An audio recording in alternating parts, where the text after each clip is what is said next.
Welcome to lecture of computer graphics.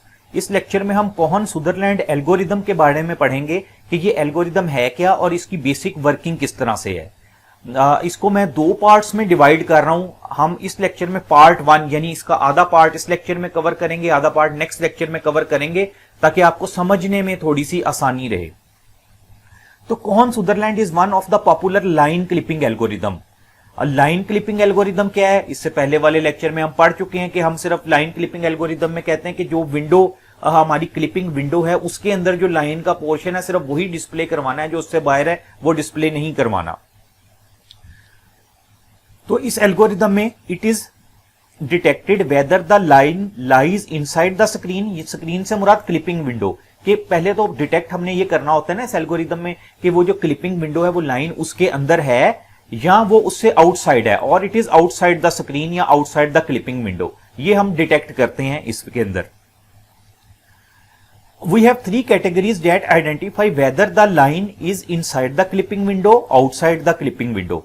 Inside the clipping window और outside the clipping window, इसको हम कर लेते हैं कि इनसाइड द क्लिपिंग विंडो है या आउटसाइड द क्लिपिंग विंडो है, हम वो डिसाइड करेंगे। 3 कैटेगरीज हैं हमारे पास। देखिए नंबर 1 कैटेगरी है विजिबल लाइन, जिसको कहते हैं एक्सेप्टेड लाइन। विजिबल लाइन से क्या मुराद? विजिबल लाइन से मुराद ये हमारे एक्स वाई एक्सेस है और ये मैं कहता हूं हमारा जो है क्लिपिंग विंडो है। ठीक है, अब अगर तो ये सारी लाइंस इस क्लिपिंग विंडो के अंदर होंगी, ठीक है, ये जिस तरह मैंने डिफरेंट लाइंस ड्रा की है ना, ये सारी लाइंस, अगर तो ये लाइंस जो हैं क्लिपिंग विंडो के अंदर होंगी तो इसको कहेंगे विजिबल लाइंस और एक्सेप्टेड लाइंस, कि फिर तो कुछ करने की जरूरत ही नहीं, सारी लाइन उसके अंदर है, बस वही डिस्प्ले करवा दी जाए। सेकंड इसकी कैटेगरी है नॉन विजिबल लाइन यानी रिजेक्टेड लाइन। और रिजेक्टेड लाइन कौन सी होंगी? इसी तरह से एक दोबारा ड्रा कर लेते हैं कि ये मेरी एक समझ लें हमारा क्लिपिंग विंडो है। अब एक लाइन यहां पे है, एक लाइन यहां पे है, मैं कहता हूं इस तरह से यहां पे है या इधर है। तो अब ये क्या है? ये नॉन विजिबल रिजेक्टेड लाइन है, यानी हम तो कह चुके हैं कि जो हमारी क्लिपिंग विंडो के अंदर लाइन होंगी हमने सिर्फ वही डिस्प्ले करवानी है। इसका मतलब ये तो सारी रिजेक्ट हो जाएंगी, यानी ये केस 1 एक्सेप्टेड लाइन का केस, केस 2 रिजेक्टेड लाइन का केस जिसको नॉन विजिबल भी बोला जाता है, केस 3 पार्शियली विजिबल लाइंस यानी क्लिपिंग केस। अब इसका क्या मतलब है? यानी ये जो हमारा सबसे मेन एक केस है कि हमारी ये विंडो है, पार्शियली विजिबल से क्या मुराद? कुछ लाइन इस तरह से, कुछ कह लें कि इसके अंदर है लाइन, ठीक है, इस तरह से लाइन है, ये लाइन इस तरह से कह लें एक हो गई, या एक लाइन इधर इस तरह से ड्रा हो गई, इस तरह से हो गई। अब ये पार्शियली विजिबल है यानी क्लिपिंग केस। ये वो केस है जिसके अंदर हमें क्लिपिंग करनी पड़ेगी।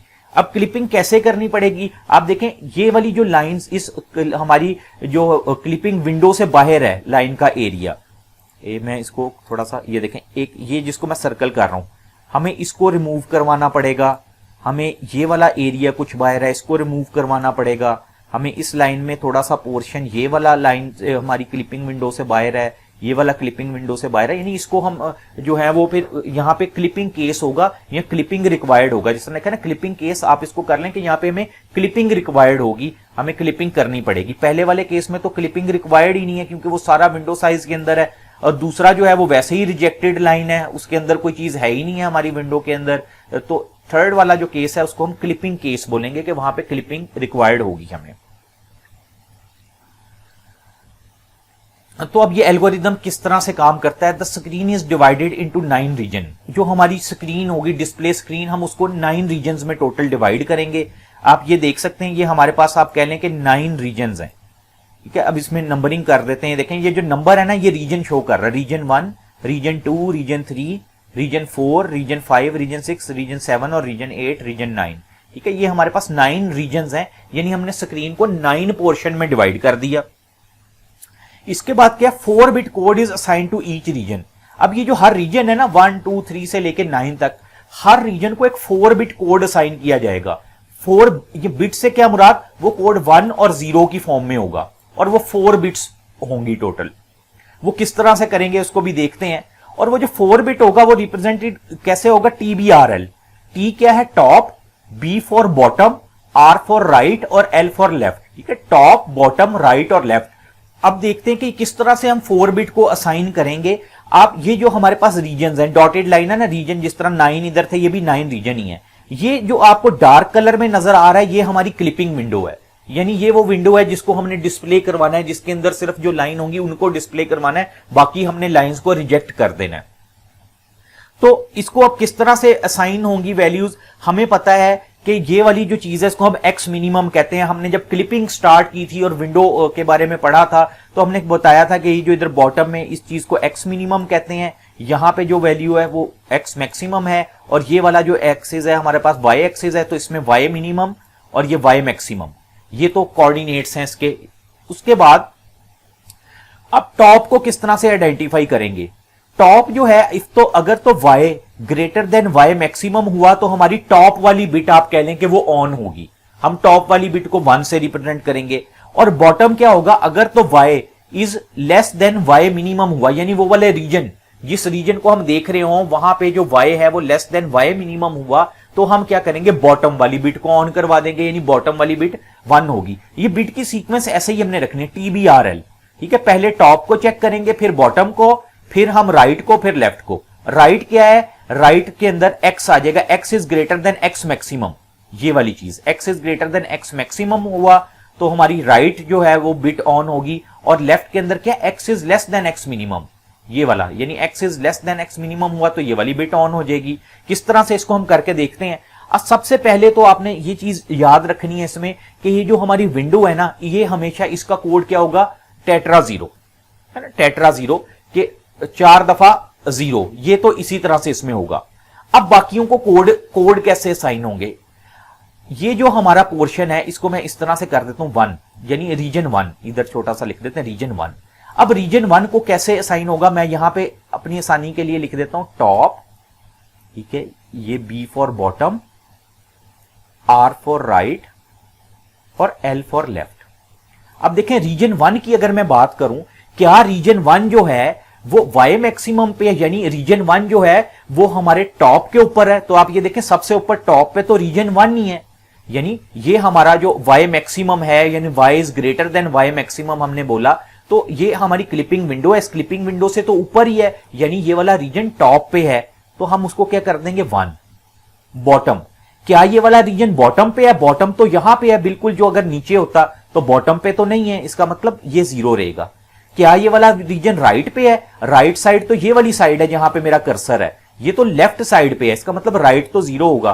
क्या ये वाला रीजन लेफ्ट साइड पे है, तो ये देखें हमारे इस रीजन में ये लेफ्ट साइड पे ही है ना रीजन 1, तो हम इसको कर देंगे 1, यानी यहां पे 1001 आएगा, ये देखें 1001।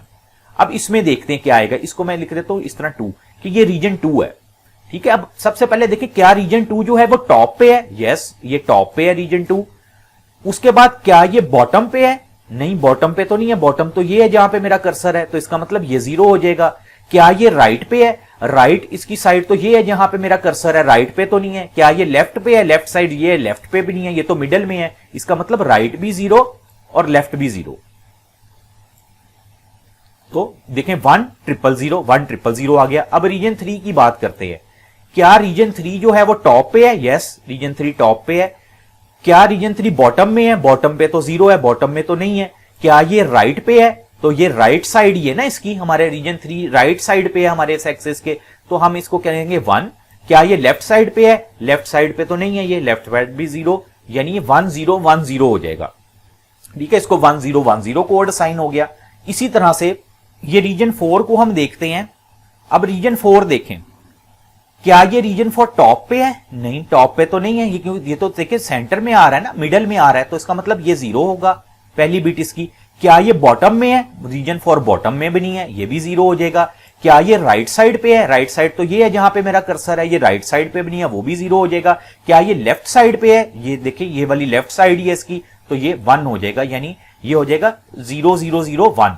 और ये वजह थी जो हमने सेंटर में सारा 0 रखा था। अगर इसको देखें ये सेंटर वाला जो है, क्या ये टॉप पे है, नहीं टॉप पे तो नहीं है, यानी रीजन नंबर अगर मैं 5 की बात करूं तो रीजन नंबर 5 को हमने कहा था ना जहां पे विंडो होगी उसको हमने टेट्रा 0 कर लेना। रीजन नंबर 5 आप देखें, क्या ये टॉप पे है, टॉप पे तो नहीं है, यानी 0। क्या ये बॉटम में है, बॉटम में भी नहीं है। क्या ये राइट पे है, राइट पे भी नहीं है, ना ये लेफ्ट पे है, ये तो सेंटर में है, इसलिए ये सारा 0 आया। इसी तरह रीजन नंबर 6 की अगर हम बात करें, अब रीजन नंबर 6 देखें, क्या ये टॉप पे है, नहीं 0 होगा। क्या ये बॉटम पे है, बॉटम में भी नहीं है, 0 होगा। क्या ये राइट पे है? यस, ये राइट साइड पे है तो 1 होगा। क्या ये लेफ्ट साइड पे है? नहीं, ये भी 0 हो जाएगा। तो यानी 0010। इसी तरह 0010 लिख दिया। और बाकी हम ये जो रीजन है ये भी ऐसे ही कैलकुलेट करेंगे कि इनमें क्या बिट आएंगी, रीजन 7 में, रीजन 8 में और रीजन 9 में। ठीक है, अब ये देखें रीजन 9 का एक केस देख लेते हैं। ये रीजन 7 को पहले देख लेते हैं। रीजन 7, क्या ये रीजन 7 जो है ये बॉटम में है? बॉटम क्या था? वाई वाले एक्सिस को हम देखते हैं तो यस ये बॉटम में है। हम इसको क्या करेंगे, बॉटम को 1 कर लेंगे। टॉप पे तो नहीं है, टॉप तो इसका 0 ही होगा। राइट साइड पे है, राइट साइड ये है जहां पे मेरा कर्सर है, राइट भी नहीं है, राइट भी 0 होगा। क्या ये लेफ्ट साइड पे है? ये लेफ्ट साइड पे है, वो 1 होगा। यानी ये 0101 हो जाएगा। इसी तरह 0101 और 8 को भी अगर हम देखें, 8 हमें पता है टॉप पे नहीं है, टॉप पे नहीं है इसका मतलब पहला जो है वो 0 होगा। दूसरा बॉटम में है, बॉटम में है तो दूसरा 1 होगा। तीसरा राइट पे है, ना ये राइट पे है ना लेफ्ट पे है तो सेंटर में है तो ये क्या होगा 0100 0100 हो गया। लास्ट जो 9 है, ये 9 रीजन कहां पे है? ये टॉप पे है? नहीं, टॉप पे तो नहीं है, यानी पहला 0 आएगा। उसके बाद क्या ये बॉटम पे है? यस, सेकंड बिट 1 होगी। क्या ये राइट पे है? यस, फिर 1 होगा। क्या ये लेफ्ट पे है? नो, यानी 0110 होगा। इस तरह से हम इसको ये असाइन करेंगे वैल्यूज और ये वैल्यू ऐसे ही रहेंगी। ये नहीं कि हर दफा आप कह रहे हो कि वैल्यू चेंज हो रही होंगी। ये बिट्स इस तरह से असाइन की गई हैं कि बिट्स के पीछे लॉजिक क्या है, ये लॉजिक मैंने यहां पे आपको बता दी कि हम टॉप, बॉटम, लेफ्ट और राइट से रिप्रेजेंट करते हैं। टॉप से क्या मुराद है? टॉप और बॉटम के लिए वाई एक्सिस को देखते हैं, यानी टॉप बिट के लिए y is greater than y maximum, यानी ये वाई हमारा वाई मैक्सिमम वाले पे होना चाहिए।